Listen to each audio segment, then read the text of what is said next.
আমাদের প্রকৃতি কতই না সুন্দর, তাই না? যতই দেখছি ততই মুগ্ধ হয়ে যাচ্ছি। যাই হোক, আমরা চলে গেছিলাম ইয়ামথাং ভ্যালি, যেটি রয়েছে নর্থ সিকিমে, আর এর উচ্চতা রয়েছে 11,800 ফিট। এরপরেই রয়েছে পাহাড়ের মিডিল বরাবর তিস্তা নদী, যার স্বচ্ছ জল প্রকৃতিকে আরও দ্বিগুণ সুন্দর করে তুলছে। আর এখানে মার্চ থেকে জুন মাস পর্যন্ত নানান পাহাড়ি ফুল ফোটে, যার জন্য এখানে আর এক নামও রয়েছে, সিং বা রডোডেড্রন অভয়ারণ্য নামেও পরিচিত। এই দেখো, এই ধরনের আরও অনেক ফুল রয়েছে।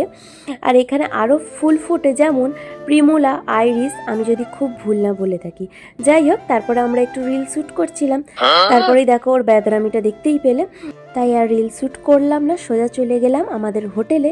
আর হোটেলেই আমরা লাঞ্চটা কমপ্লিট করব, কারণ এখানে আশপাশে কোনো খাবারের হোটেল নেই। এখানে হোটেল থেকেই যা প্রোভাইড করবে সেটাই খেতে হবে। তারপরে গ্যাসেরও অনেক প্রবলেম, তার জন্য আরোই নেই।